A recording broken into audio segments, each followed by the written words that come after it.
Vamos a ir a Daniel capítulo 2 y me va a ayudar esta tarde ya a leer. Vamos a proyectar el capítulo 2 de Daniel, por favor. Daniel capítulo 2.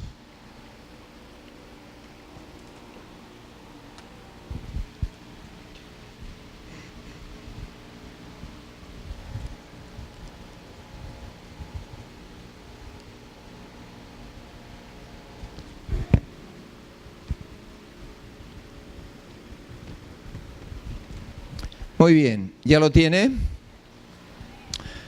Muy bien.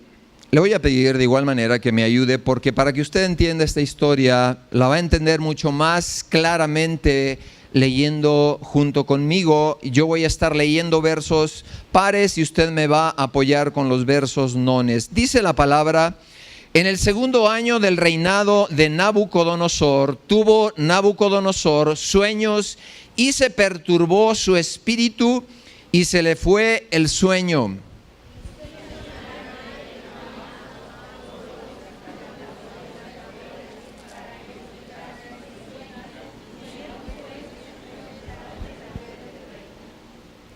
Dice el verso 3, y el rey les dijo: he tenido un sueño y mi espíritu se ha turbado por saber el sueño.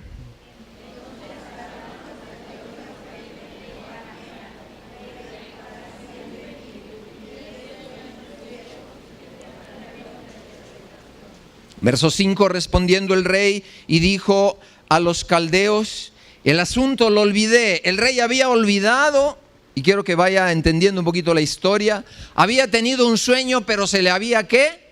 Olvidado, y les está pidiendo a los caldeos, a los magos, a los adivinos, que le interpreten, primero que le digan el sueño, segundo lugar que se lo interpreten. Entonces dice en el verso 5, respondió el rey y dijo a los caldeos: el asunto lo olvidé.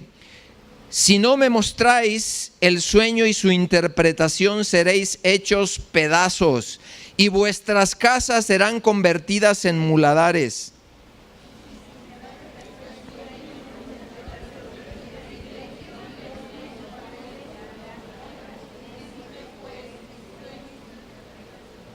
Respondieron por segunda vez y dijeron: diga el rey, a esto estaban acostumbrados, a lo que les estaban pidiendo, no. Diga el rey el sueño a sus siervos y le mostraremos la interpretación.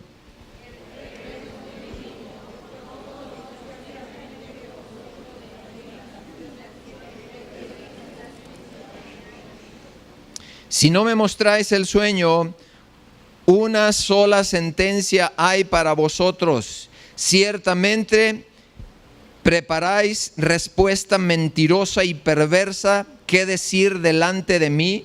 Entre tanto que pasa el tiempo, decidme pues el sueño para que yo sepa que me podéis dar su interpretación.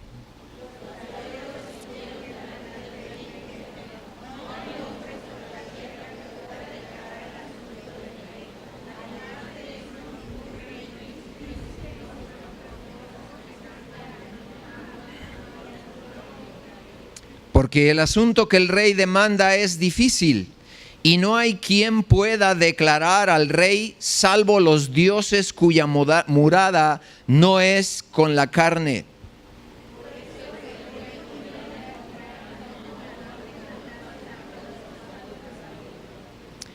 Y se publicó el edicto de que los sabios fueran llevados a la muerte. Y buscaron a Daniel. Recuerde que Daniel estaba cautivo ahí y era uno de los sabios. Lo buscaron para matarlo prácticamente, usted va a ver en la historia. Buscaron a Daniel y a sus compañeros, ¿para qué? Para matarlos.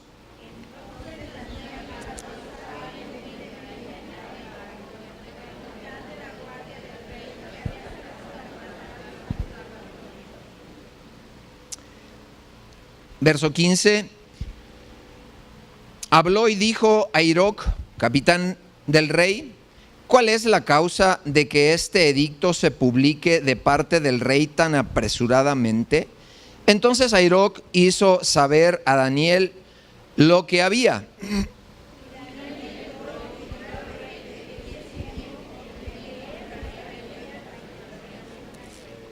Luego se fue Daniel a su casa e hizo saber lo que había a Ananías, Misael y Azarías sus compañeros.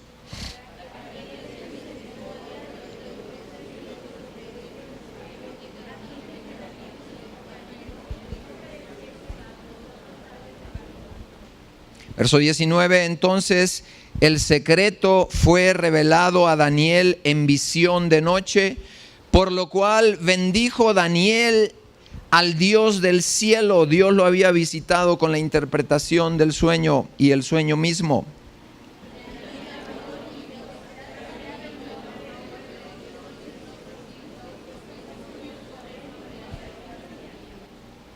Él muda los tiempos, y este es el texto que he elegido para este mensaje. Y Él muda los tiempos y las edades, quita reyes, pone reyes, y da la sabiduría a los sabios y la ciencia a los entendidos.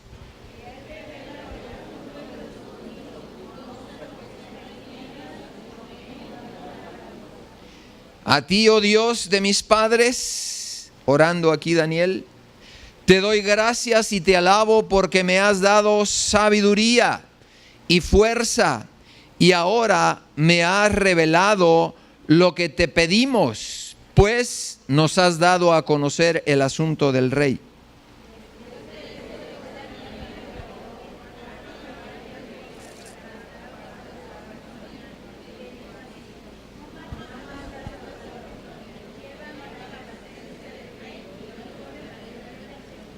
Entonces Airoc llevó prontamente a Daniel ante el rey y le dijo así: he hallado un varón de los deportados de Judá, el cual dará al rey la interpretación.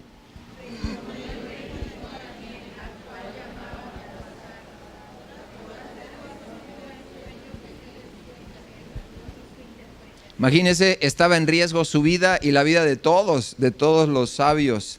Verso 27. Daniel respondió delante del rey diciendo: el misterio que el rey demanda, ni sabio, ni astrólogo, ni mago, ni adivino lo pueden revelar al rey.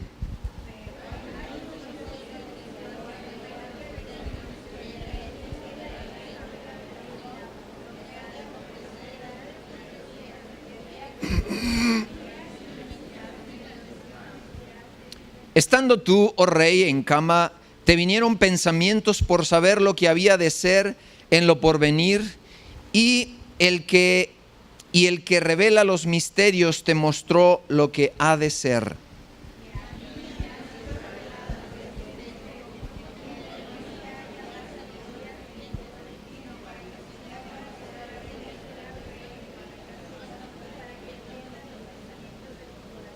Verso 31, tú, oh rey, veías, y aquí viene la interpretación, y aquí una gran imagen, esta imagen que era muy grande y cuya gloria era muy sublime, estaba en pie delante de ti, y su aspecto era terrible.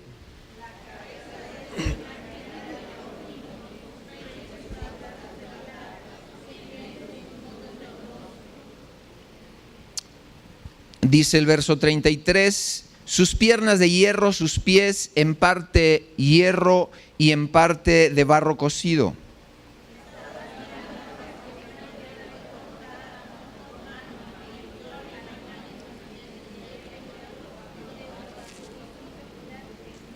Entonces fueron desmenuzados también el hierro, el barro cocido, el bronce, la plata y el oro, y fueron como tamo en las eras del verano.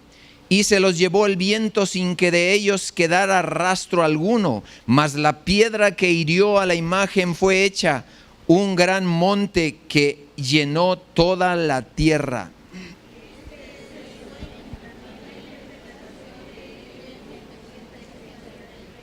Tú, oh rey, eres rey de reyes, porque el Dios del cielo te ha dado reino, poder, fuerza y majestad.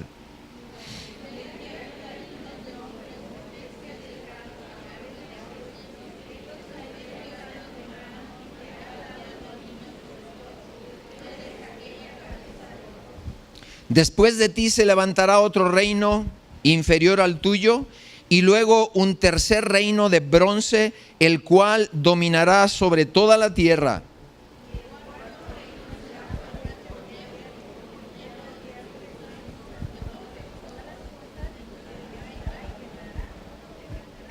Y lo que viste de los pies y de los dedos, en parte de barro cocido de alfarero y en parte de hierro, será un reino dividido, mas habrá en él algo de fuerza de hierro, así como vistes hierro mezclado con barro cocido.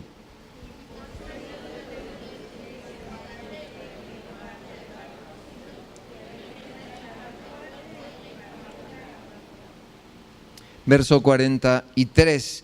Así como vistes el hierro mezclado con barro, se mezclarán por medio de alianzas humanas, pero no se unirán el uno con el otro, como el hierro no se mezcla con el barro.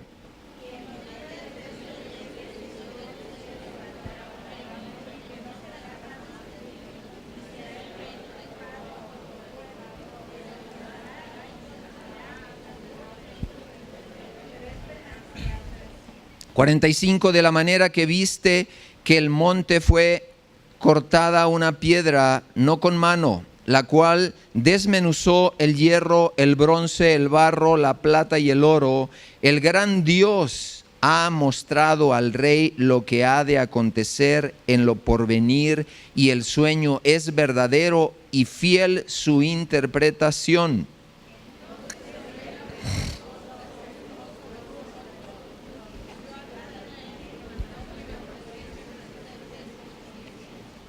El rey habló a Daniel y dijo: ciertamente el Dios vuestro es Dios de dioses y es Señor de los reyes, y el que revela los misterios, pues pudiste revelar este misterio.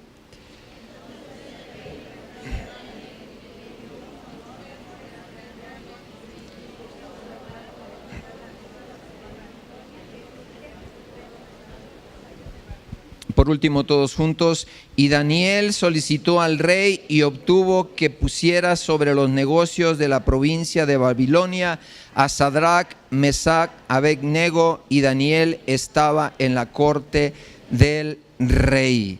Aquí encontramos una historia sorprendente. Encontramos a tres jóvenes llevados cautivo bajo la ley y bajo el dominio de un rey malvado. ¿Cómo era Nabucodonosor? ¿Era un rey qué? Malvado. Sin embargo, nos encontramos aquí con la soberanía de Dios. Dios es el que coloca y dice la escritura que leímos que Él cambia, muda los tiempos, las edades, es quien muda eso, pero también es el que coloca, el que quita y que pone ¿qué cosa? Reyes en los gobiernos de la tierra. Entonces, aquí nosotros, el rey acaba de tener un sueño. Y en relación a toda esta historia, a nosotros nos surge una pregunta especial en este momento. Le pregunto, ¿Dios sabe el futuro porque Él es omnisciente? ¿O sabe el futuro porque Él lo determina? Le vuelvo a preguntar, ¿Dios sabe el futuro porque Él es omnisciente? ¿O Dios sabe el futuro porque Él ya lo ha determinado? Esta es una pregunta interesante, ¿no cree? Es una pregunta especial. ¿Dios sabe el futuro porque Él es omnisciente, es decir, porque Él lo sabe todo? ¿O Dios sabe el futuro porque Él ya lo ha determinado? Es mucho más fácil que nosotros podamos creer que Él sabe el futuro solamente porque Él es omnisciente, y podríamos aceptar esa aseveración. Sin embargo, la realidad es lo segundo. Dios conoce, sabe el futuro porque el futuro está predeterminado en una medida especial porque Él lo ha decretado. En el verso 22 nosotros podemos pensar que es la omnisciencia. Dios lo conoce todo, pero la declaración del verso 21 no deja lugar a dudas. Él es quien cambia los tiempos. Diga conmigo, Él es el que cambia los tiempos. Diga conmigo, Él cambia las edades. Él pone y también depone reyes. Yo le pregunto, ¿será Dios quien ponga el próximo presidente en esta nación? Y esta es una afirmación que corre de principio de la Biblia hasta finales de la Biblia. Es decir, Dios es soberano. Nadie puede pedirle a Él cuentas. Nadie puede pedirle cuentas. Él hace todo, pero fíjese bien, sin que el hombre sea exonerado de su responsabilidad. ¿Recuerda el inicio de los reyes en el pueblo de Israel, en el pueblo judío? Me voy a bajar si me colocan abajo la mesa. ¿Recuerda aquel primer evento cuando la nación de Israel dijo: queremos rey igual que todos los pueblos? Dijo el pueblo apartado de Dios, el pueblo bendito de Dios, que Dios había determinado que ellos tuvieran un sistema de gobierno totalmente diferente. Queremos rey, queremos rey, queremos rey. ¿Y qué dijo Dios?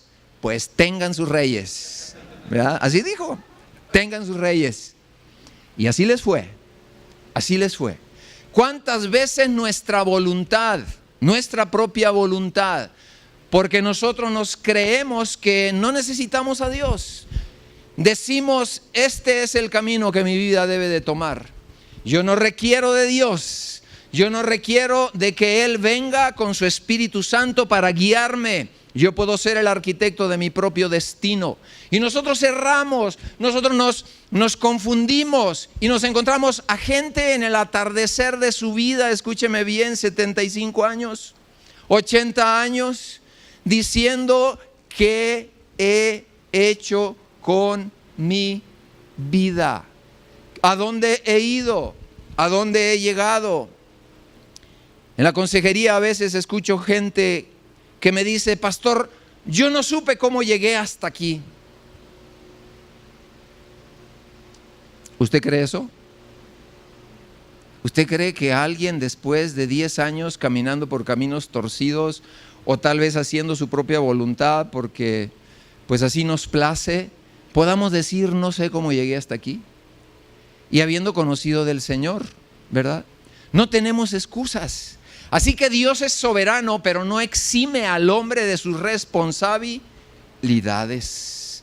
Una mezcla un poco sui generis, una mezcla un poco especial, ¿verdad? Porque Dios nos da libre albedrío, pero Él es soberano sobre las naciones. Y aquí vemos una historia donde Él usa a un hombre malvado, a un hombre impío, para mostrarnos lecciones a usted y a mí el día de hoy, que bien haríamos en abrazar en nuestro propio corazón. El hombre un día se levanta, viene en otro capítulo, y dice: esta es la Babilonia que yo fundé, construí, ¿con el poder de qué cosa? De mi fuerza, con el poder de mi grandeza, con el poder de mi doctorado, con el poder de mi especialidad, con el poder... Y no estoy diciendo que usted no se prepare. El creyente debe ser la persona más preparada, porque en todo lugar estará representando algo que no existe ahí probablemente. Estará representando a un rey, estará representando y llenando con mucho lo que ahí no se ha llenado, que es hombres sabios. Imagínese que usted fue Daniel, lo están preparando para ser un gran hombre ilustre, y un día, sin más ni más, le llegan a tocar la puerta y lo vienen a buscar para matarlo de parte del rey. Qué buena salutación, ¿verdad? Lo vienen a matar y él dice: bueno, platíquenme de qué se trata, por favor, yo necesito saber de qué se trata. Y el capitán le explica: es que el rey ha tenido un sueño y se le olvidó. Yo no sé si tenía inicios de Alzheimer o yo no sé, pero se le había olvidado al hombre.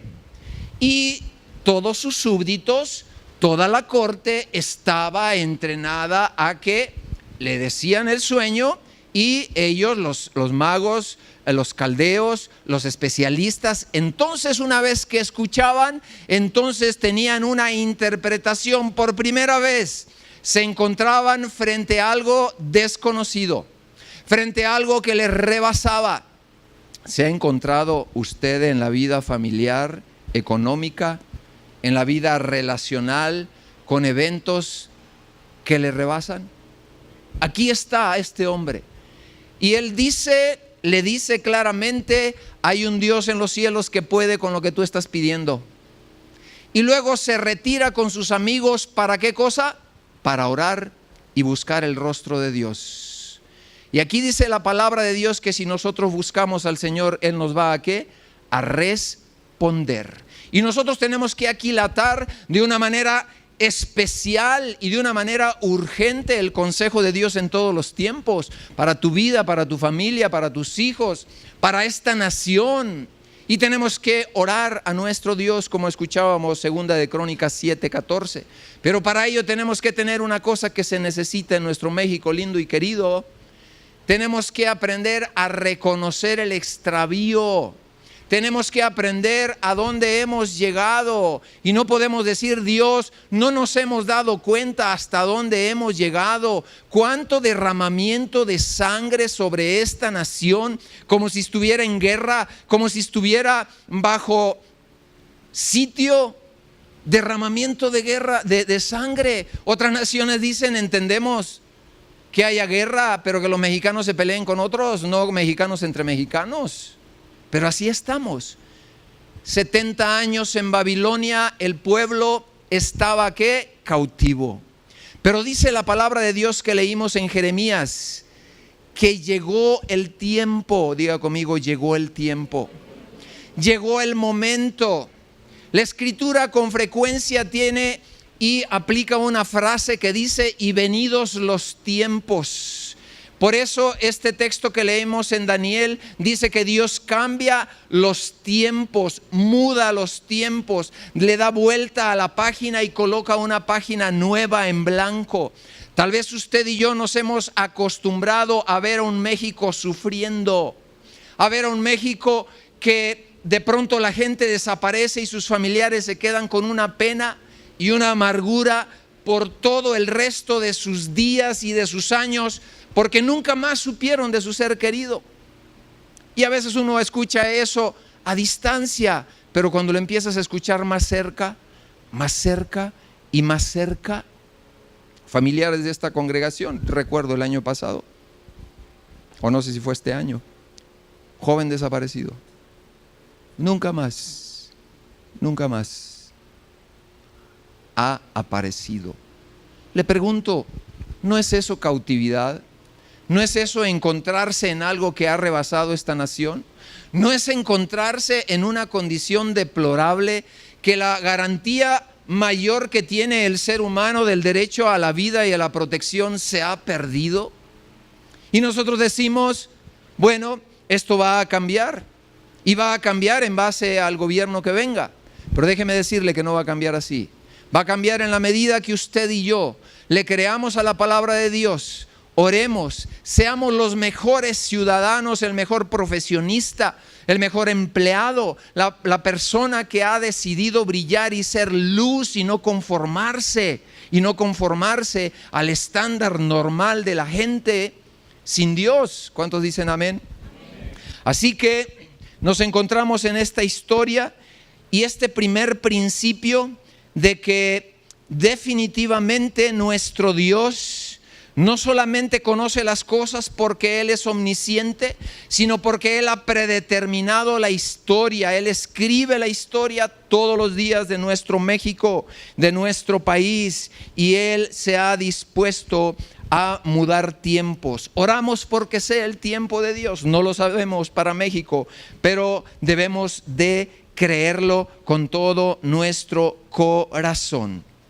Aunque Dios sabe lo que puede acontecer en toda la historia, Él tiene ese conocimiento, se puede de alguna manera presentar muchas veces como algo que ya se había antedicho. Y quiero que me acompañe, por ejemplo, en el primer discurso, la primera predicación de Pedro, cuando este hombre transformado después de Pentecostés se levanta para proclamar la palabra de Dios.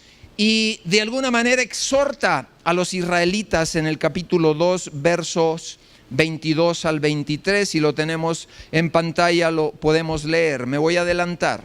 Le dice: varones israelitas, oíd estas palabras.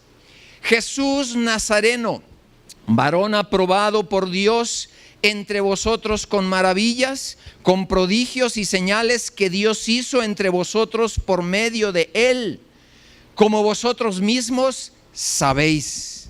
A este, y aquí viene lo interesante, por el determinado, diga conmigo, determinado, por el determinado consejo, y subraye la siguiente palabra, y anticipado conocimiento de Dios.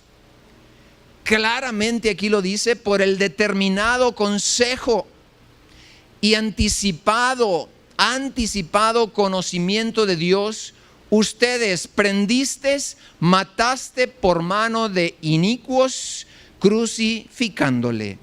¿De dónde vino este acontecimiento? ¿Fue algo fortuito que los israelitas no sabían y no tuvo nada que ver Dios? Definitivamente Dios estaba en medio de esta circunstancia y lo revela por medio del Espíritu Santo. Les está diciendo: estaba ciertamente determinado, pero ustedes lo crucificaron. Así que vino, ¿de dónde vino? Del anticipado conocimiento y del consejo determinado de Dios. Aquí vemos entonces destellos de la soberanía de Dios, caminando a través de la historia, caminando a través de los eventos, Dios revelándose como el Dios que tiene en control la historia, el universo y las naciones. Y aquí que va primero, viene primeramente esta expresión, el conocimiento de Dios de que Cristo iba a ser crucificado. O podría venir del plan de que Dios había decretado, lo había decretado, Él lo decretó. ¿Qué es el fundamento? ¿Qué dice la Biblia? Dice que fue entregado por el plan predeterminado y el conocimiento de Dios. Isaías 46, versos 10 al 11. Me encanta un texto, creo que viene en Eclesiastés. Ese texto dice que lo que ha de ser para Dios ya fue. ¿Cómo está eso? Él es Dios, Él es Dios. Y nosotros tenemos una gran confusión muchas veces porque hay cosas que quisiéramos nosotros tener el conocimiento y Dios dice: necesitas tener paciencia y esperar en mí, esperar en el Señor y Él hará. Isaías 46, versos 10 al 11. Dice la Escritura, hablando Dios de sí mismo. Dice que anuncio lo por venir desde el principio. Anuncio lo por venir desde el principio. ¿El principio de qué? Usted puede decir el principio de la creación. Bueno, y luego dice: desde la antigüedad, lo que aún no era hecho, que yo lo digo, y mi consejo permanecerá y haré todo lo que quiero. Que llamo desde el oriente al ave y de la tierra lejana al varón de mi consejo. Aquí, si usted es ávido en conocer las Escrituras, estaba hablando de un hombre también impío, llamado Ciro, que iba a usar para disciplinar al pueblo de Dios. Y lo está llamando entre líneas. Dice que llamo desde el oriente al ave y de tierra lejana al varón de mi consejo. Y uno dice: varón de su consejo, un hombre impío. Dice: yo hablé, lo haré venir, lo he pensado y también lo haré. Aquí el profeta se está refiriendo a un hombre llamado Ciro, cientos de años antes de que Ciro llegara a la tierra, y un varón de su consejo, dice ahí la Escritura. Así hay cosas que Dios en su voluntad, Dios tiene una voluntad preceptiva, escúcheme bien, una voluntad de sus preceptos ya establecida. Tiene una voluntad permisiva, es decir, así como el pueblo dijo: queremos rey, pues tengan sus reyes, ¿verdad? Ahí Dios lo permite. Y nosotros en nuestra vida cotidiana, déjeme decirle que Dios tiene un propósito con su vida. Me encanta el himno nacional mexicano. Dice que por el dedo de Dios se escribió. Por muchos años en el Congreso, en el Distrito Federal, no se había hablado la palabra Dios hasta hace poco tiempo, creo que fue el año pasado. Un hombre creyente ahí soltó la palabra Dios y la importancia de Dios para las naciones. Entonces, si hay un plan global, hay un plan individual y un propósito con su vida. Amada iglesia, la gran desgracia para el creyente no es morir. ¿Cuál es la gran desgracia para el creyente? Morir y no haber conocido su propósito, para qué Dios lo envió, para qué Dios lo tiene aquí en la tierra. Pastor, entonces significa que yo debo de pedirle a Dios que me abra el entendimiento para que yo conozca los dones, los talentos, las habilidades que Él me ha regalado para que yo los ponga al servicio de la sociedad, al servicio de los creyentes. Sí, usted es un gran tesoro. Diga conmigo, yo soy un tesoro. Usted tiene dones, tiene talentos, tiene habilidades que tal vez no se ha dado cuenta. Y Dios le ha entregado eso, ¿para qué? Para que sirva. Si no servimos, no servimos, ¿verdad? Pero más adelante, leímos ahora el capítulo 2, pero en el capítulo 4, otra vez Nabucodonosor sigue siendo inquietado por los sueños y recibe otro sueño. Y uno diría, pues qué soñador este Nabucodonosor, ¿verdad? Ahora es un sueño donde Dios le revela que sería juzgado y depuesto por un problema en su vida llamado orgullo. Diga conmigo, orgullo. Y entonces, que iba a padecer como los animales del campo, comiendo hierba, y que sería destituido. En el capítulo 4, verso 17. Ahí este hombre habla y dice que conozcan los hombres que el Altísimo gobierna sobre los reinos de los mundos. Pero aquí encontramos que este hombre tiene un segundo sueño y es llevado a reconocer. Mire, un gran problema que tenemos en lo individual, en lo familiar, a veces en nuestra vida personal, pues es un pecado, y ese pecado es no aprender a aceptar las cosas. Hay una fórmula muy sencilla en el cristianismo. Apenas esta semana platicaba con un hermano que tiene poco tiempo en la congregación y le decía, el cristianismo es muy sencillo, pero tiene que ser operativo para que usted y yo podamos crecer. Tenemos que aprender a reconocer, a aprender que el arrepentimiento es un estilo de vida de todos los días, o por lo menos cuando usted y yo pecamos, y poner en práctica eso. Y usted no necesita un asistente más que el Espíritu Santo para que venga y le muestre cuando está mal.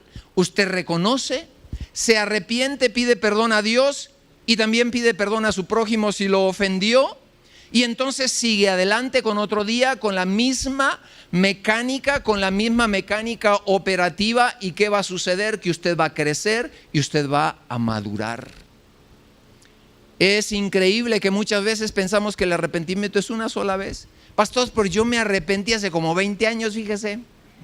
Hace como 20 años que le entregué mi vida al Señor. Y yo le digo, ¿y cuántos pecados ha hecho usted desde los 20 años hasta aquí? ¿Cada cuándo peca? No, pues seguido. Iglesia amada, hay pecados que no son perdonados. Déjame decirte cuáles. ¿Cuáles son? Los que usted no confiesa ni se arrepiente.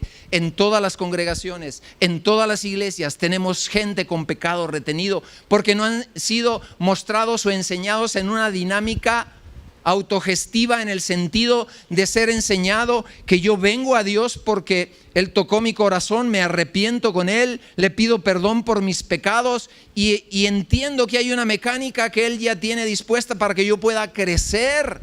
y se llama el tener un estilo de vida de arrepentimiento continuo delante de Dios.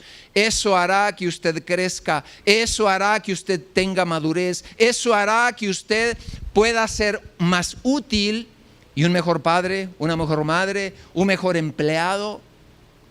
¿Cuántos dicen amén? Los veo medios calladitos.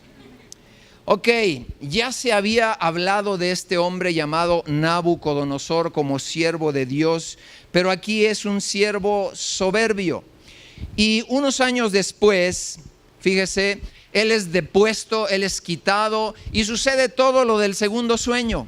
Todo lo del segundo sueño es que pierde su reinado, vive trastornado en su mente porque la soberbia nunca traerá una bendición a un individuo, a una congregación, a una familia, a una empresa.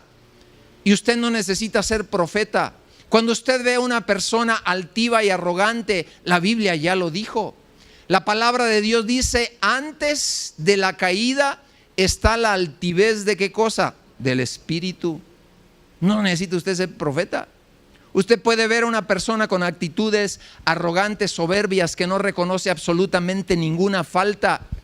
Usted le puede decir, tan alta será la subida, tan dura la caída. Y no necesita tener un don profético para eso. Se llama discernimiento nada más. ¿Y viene dónde? En la palabra de Dios. Si la palabra de Dios no opera cambios y transformación en su vida y en mi vida, nosotros nos convertimos solamente en personas religiosas que venimos a un lugar como este, escuchamos una buena palabra, nos vamos y seguimos viviendo.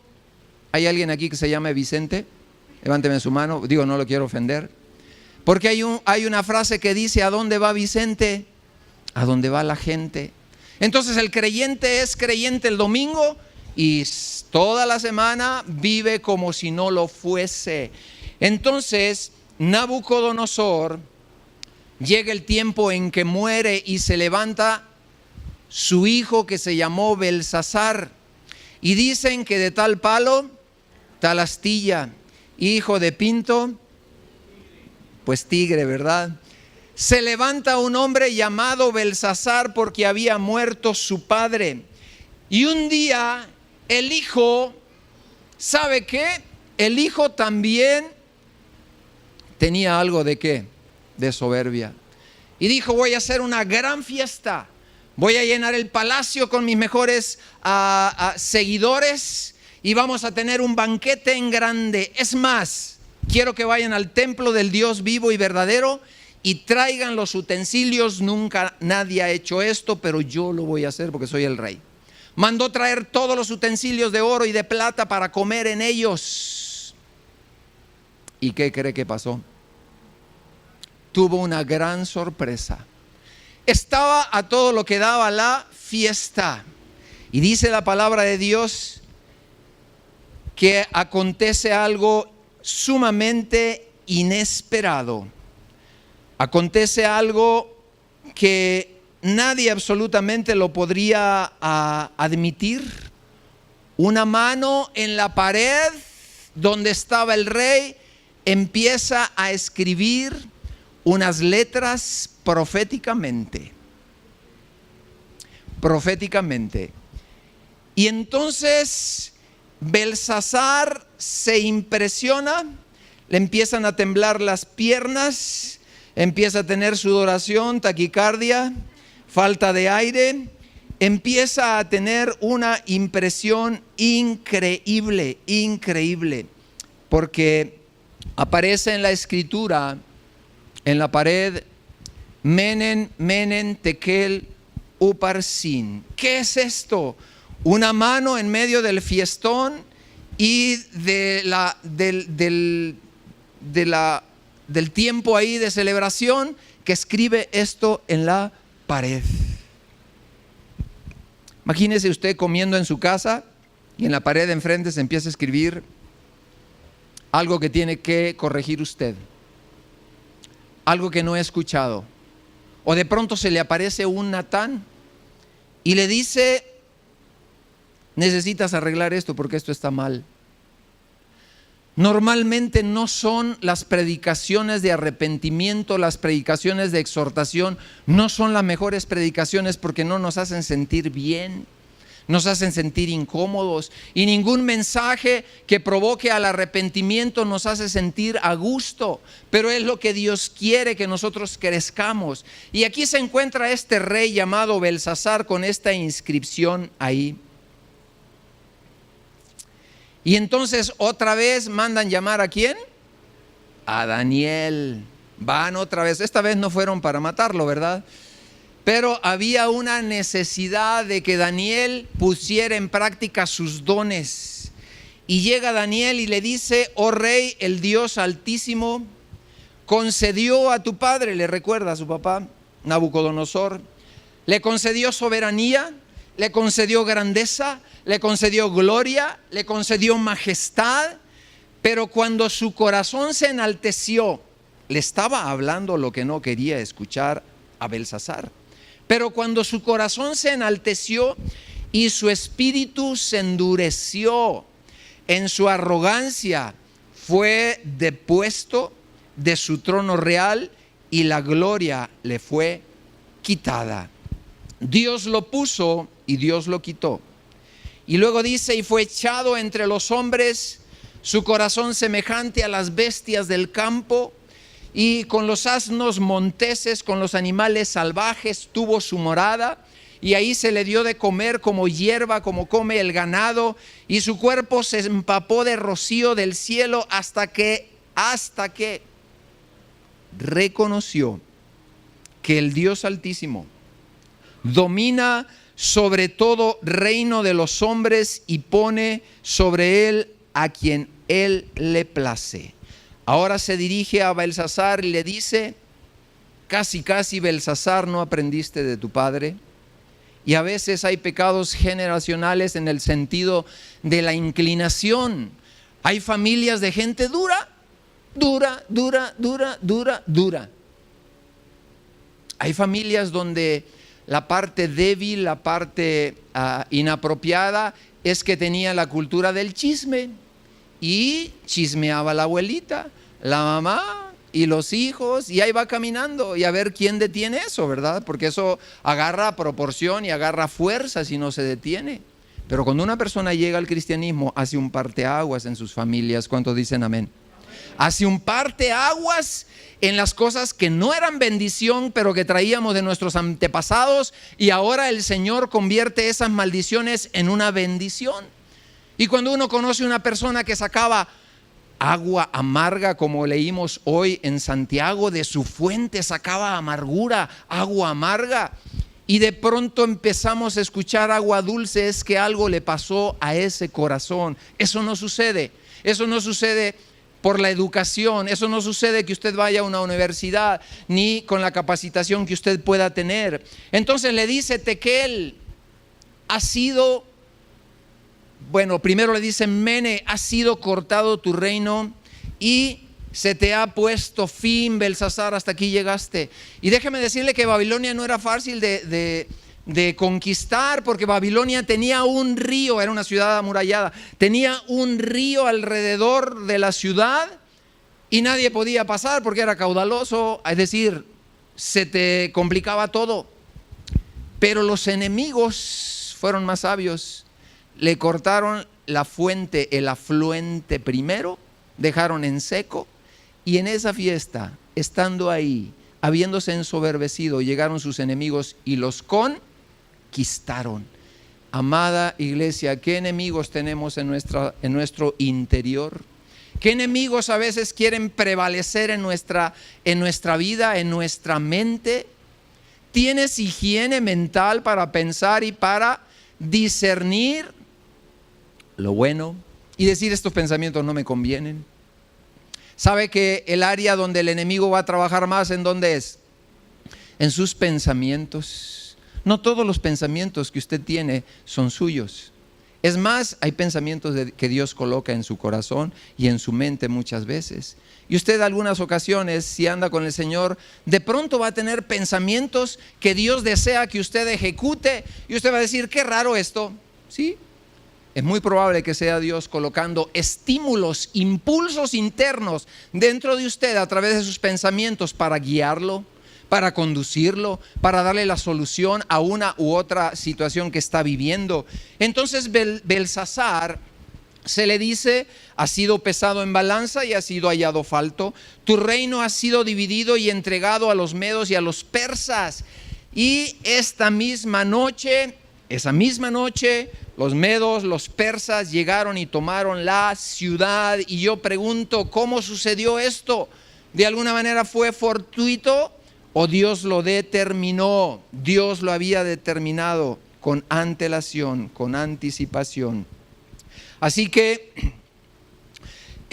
Dios tiene el control de la vida de las naciones, pero los seres humanos tenemos una responsabilidad. Mucha gente dice: pastor, yo no voy a votar porque México sigue igual. ¿Para qué voto? ¿Para qué? ¿Para qué? Si todo va a seguir igual. Pero usted tiene una responsabilidad, ¿verdad? Y tiene una responsabilidad ciudadana y una responsabilidad delante de Dios también. ¿De qué? De que usted vierta el voto ahí. Usted no es que se los van a robar y es que va a pasar esto y va a pasar lo otro. Usted tiene que tener una limpia conciencia delante de nuestro Dios. Así que en Lamentaciones, a ver, proyécteme por favor Lamentaciones 3 del 32 al 33. Dice la Escritura que Dios no aflige voluntariamente al pueblo. Lamentaciones 3:32. Dice: antes se aflige, como si Dios afligiese a los pueblos, también se compadece según la multitud de sus misericordias. Y en el verso 33, porque no aflige ni entristece voluntariamente a los hijos de los hombres. Usted tiene que tener claro que no es un Dios justiciero, que anda detrás de sus errores, que anda detrás de sus situaciones para, como justiciero, traerle dolor, infringirle dolor a los individuos, a las familias, a las naciones en el mundo. No opera así. Él opera de una manera totalmente diferente, pero nosotros tenemos que abrir nuestro corazón. ¿Ha escuchado usted tanta gente que dice: bueno, pero ¿por qué hay tanta hambre? ¿Por qué pasa esto? ¿Por qué pasa lo otro? Si usted estudiara esas generaciones, la maldad que ha venido a través de ellos generacionalmente, nos vamos a Éxodo, donde Éxodo dice: yo soy un Dios fuerte y celoso que visito la maldad ¿de quién? De los padres sobre los hijos, sobre los nietos, los bisnietos, hasta la tercera y cuarta ¿qué? Generación de los que aborrecen mi nombre.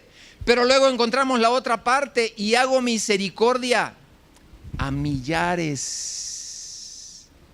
Imagínese la fuerza de la misericordia de Dios proporcionalmente con la justicia. La fuerza de la misericordia de Dios alcanza a millares y millares y millares, y ahí encontramos la radiografía, la resonancia magnética que nos ilustra a un Dios que se compadece, teniendo paz, teniendo paciencia. La palabra de Dios dice que por su bondad nosotros no hemos sido consumidos. Una nación con tanto derramamiento de sangre. En México hemos llegado a los extremos de la depravación total, de la aberración total en cuanto al crimen, en cuanto al aborto, a muchas cosas. Y si uno dijera: por la maldad Dios va a desaparecer las naciones, pues que nos agarre bien confesados. ¿Por qué? Porque esta nación ha tenido y ha llegado al tope, perdóneme, ha llegado al tope de la maldad en cualquier área. Y uno dice: ¿qué más nos puede sorprender en esta nación? ¿Qué más? ¿Qué más? Si hemos llegado al extremo, al límite. Y Dios, con su misericordia, desea Él traer a su corazón y al mío esta tarde esperanza. Esperanza, diga conmigo: hay esperanza para cada mexicano y para esta nación. Hay una diferencia entre aprender a esperar y tener esperanza. Quiero que veamos este video, por favor, si lo tenemos listo, y estaremos terminando después de este video. Dios coloca pone y quita los reyes en la tierra, y Él muda los tiempos.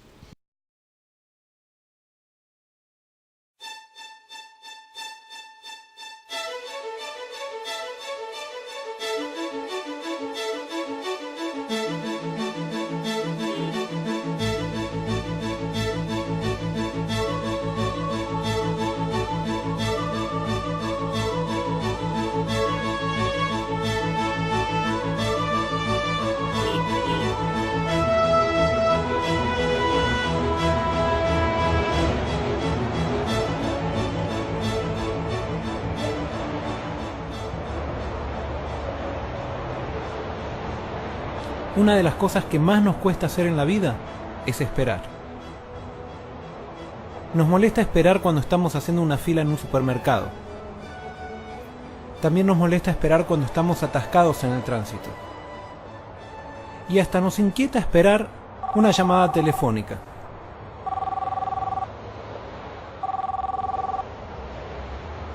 Hola. Sí, mira, ahora estoy ocupado. ¿Te puedo llamar en un ratito? Sí, yo te llamo después. Ok, chao. Al ser humano nunca le fue algo fácil esperar. Pero cuánto más en esta época donde la cultura pareciera que valora todo lo que se hace rápido y premia de ganadores a aquellos que van con más velocidad. Por otro lado, la propaganda te dice: ¿quieres bajar de peso? Toma esta pastilla, come todo lo que quieras y en 2 semanas serás una modelo. Tus amigos también te dicen: ¿quieres a tu novia? No esperes a casarte, acuéstate con ella, ¿qué sentido tiene esperar?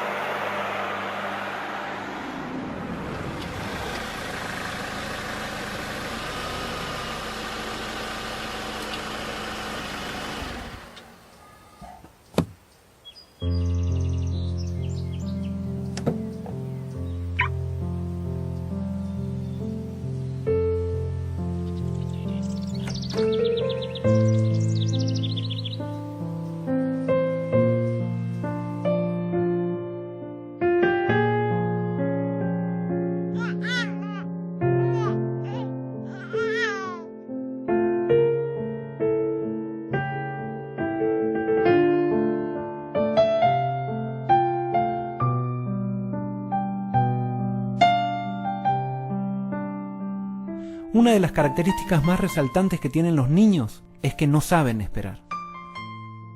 Cuando ellos tienen hambre, no les importa que su mamá esté cansada o ocupada, ellos tienen que comer en ese mismo momento. El problema es que muchos de nosotros parecemos adultos por afuera. Sin embargo, por adentro seguimos siendo niños, porque todavía no hemos aprendido a esperar.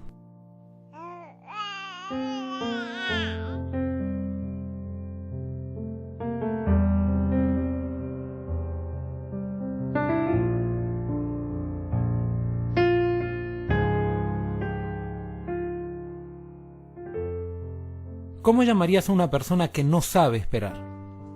Generalmente la llamamos una persona impaciente. Yo la llamaría una persona desesperada. El problema que se nos presenta es que al leer la Biblia recurrentemente aparece un consejo: espera en Jehová. Bueno es esperar en silencio la salvación de Jehová. Bueno es Jehová a los que en él esperan. Guarda silencio ante Jehová y espera en él.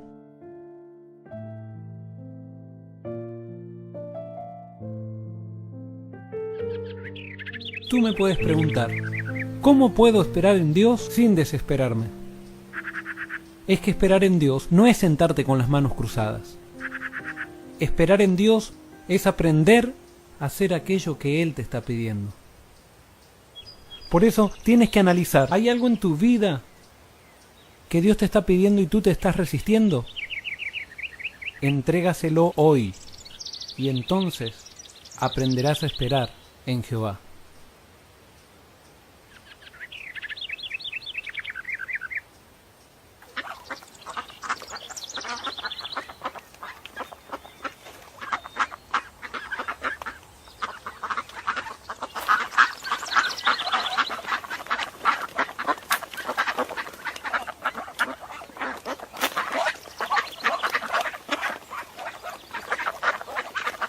¿Sabes qué?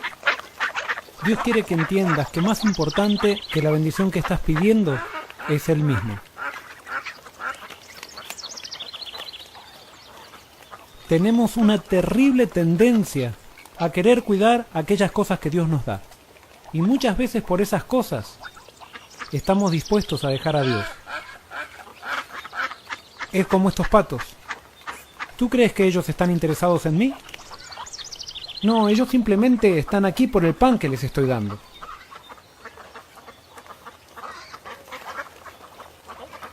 Y yo te hago una pregunta. ¿Por qué estás tú con Dios?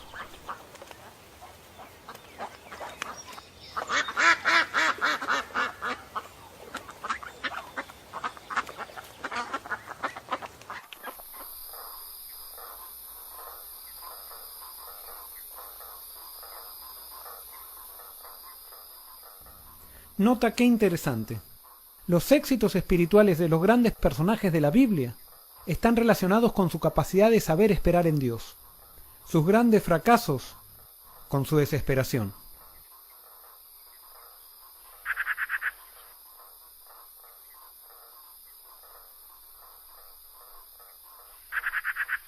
¿Recuerdas a Abraham?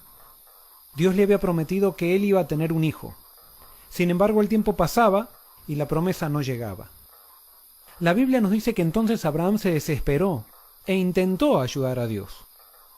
Los resultados de su desesperación los podemos palpar hasta el día de hoy en los descendientes de sus hijos.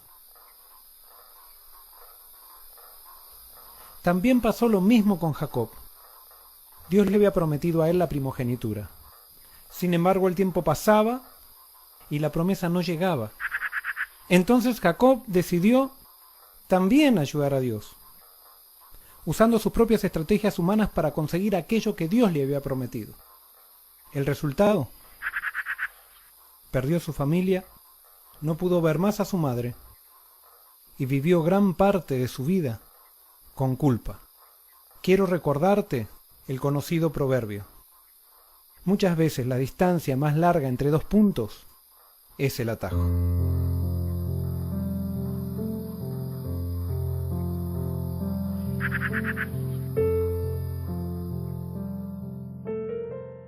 ¿Cómo se llama entonces la capacidad de saber esperar en Dios? Generalmente la llamamos paciencia. Sin embargo, yo la llamaría esperanza. Esperanza hace que la espera se transforme en una bendición en sí. ¿Sabes por qué? Porque la esperanza está centrada en una persona. La desesperación simplemente se centra en la bendición. Dios quiere que entiendas que más importante que tener una bendición es tener la fuente de las bendiciones contigo. Cuando eso sucede, entonces allí vives con esperanza. Y la espera es tan halagadora como el momento de recibir la bendición misma. Porque lo más importante no es tener una bendición, sino tener contigo al Dios de las bendiciones.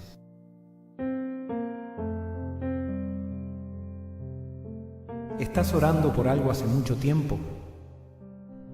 Espera en Jehová. ¿Estás rogando por una bendición y pareciera que no se te concede? Espera en Jehová. ¿Estás pidiendo a Dios que solucione tu problema familiar? Espera en Jehová.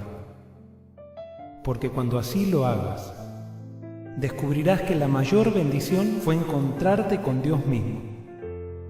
Y entonces un día podrás decir con el profeta Jeremías: mi porción es Jehová, por tanto en Él esperaré.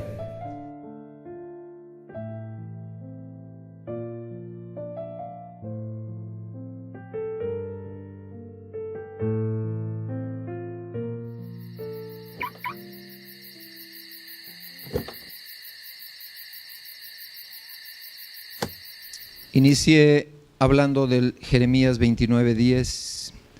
Cuando se cumpla el tiempo, tal vez tú estás esperando un tiempo especial para tu vida, para cambios, para tener otra condición.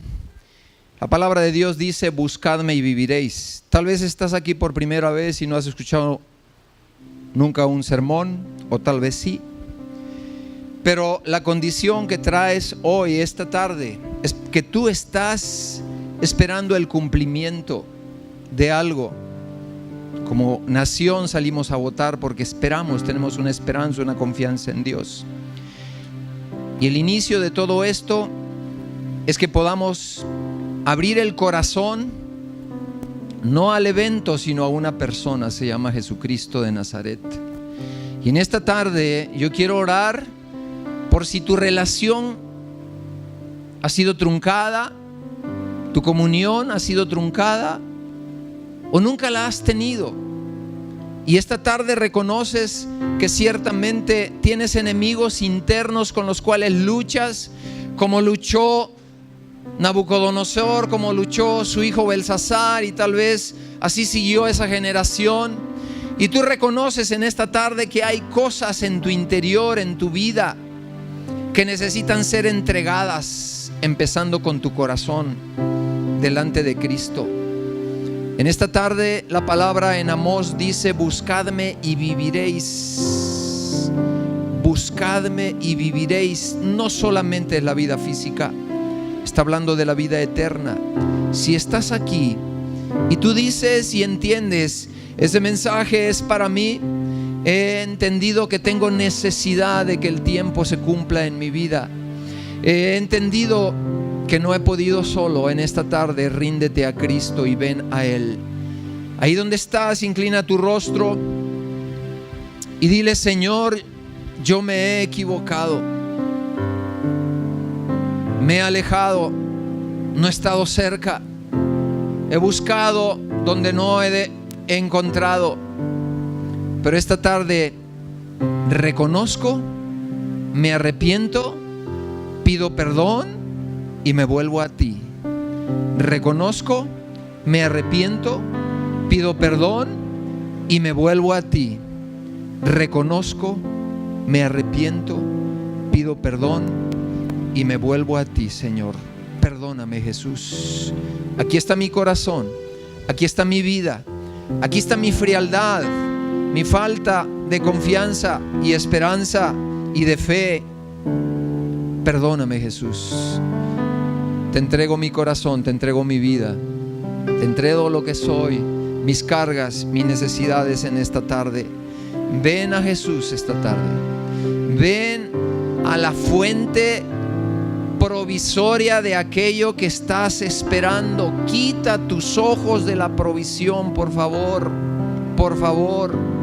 Voltea, lleva tus ojos, tu corazón a esa fuente, al único que puede lograrlo, al único que puede alcanzarlo y cristalizarlo. ¿Cuándo? Cuando venga el tiempo. Venido el tiempo, te alcanzará. Si le has entregado tu corazón a Jesús, ahí en tu lugar, es entre tú y Dios, y le dices: Dios mío, quiero crecer, quiero caminar contigo. Gracias por recordarme cuántas veces ha sido más importante lo que quiero que tu propia persona. Pero en esta tarde me volteo, camino hacia ti, Jesús. Ayúdame a través de tu Espíritu Santo. Y Padre, oramos también por lo familiar, no solo por lo personal. Aquí hay familias, cada uno de nosotros en nuestras propias familias tenemos necesidades, Señor, no del evento, no de lo que esperamos, tenemos necesidad de ti. ¿Querrás decirle al Señor tu Dios, al Dios vivo y verdadero de Daniel, que encontró Daniel la solución a algo que era imposible, porque él puso sus ojos en la fuente adecuada? En esta tarde tal vez has caminado y te has frustrado y te has dado tal vez de topes porque no ha llegado lo que has esperado. Tal vez esta tarde el Señor quiere redireccionar tu confianza y tu espera. Espera en Él, por favor. Espera en Jehová. Espera en el Señor. Espera en la fuente original, provisoria, para el milagro matrimonial, para el milagro con tus hijos, para el milagro material o económico o aquello que estás esperando. Padre, nos volvemos a ti como congregación. Nos arrepentimos de nuestra frialdad. Te pedimos perdón. Como pastor te pido perdón, Señor. Como iglesia te pedimos perdón, Dios, por todo pecado, todo extravío, toda cosa que a ti no te agrade. Y nos volvemos a ti, volvemos el rostro a ti. Así como Daniel un día oró, hemos fallado, pero volteamos nuestro rostro a ti en esta tarde. Como iglesia, como ciudad, como estado, como nación. Y te decimos gracias por las misericordias invertidas ya, pero también gracias por las que vienen y porque has tenido misericordia de este país y de esta nación, Padre. Perdona, Dios, el secuestro. Perdona, Dios, la inmoralidad. Perdona el derramamiento de sangre, Dios mío, y sana nuestra tierra, sana nuestro corazón. Padre, esperamos y confiamos en la fuente original de la provisión que eres tú. Te bendecimos a ti, Padre, en el nombre de Jesús. En el nombre de Jesús. ¿Por qué no le da un aplauso al que merece gloria, honra, exaltación?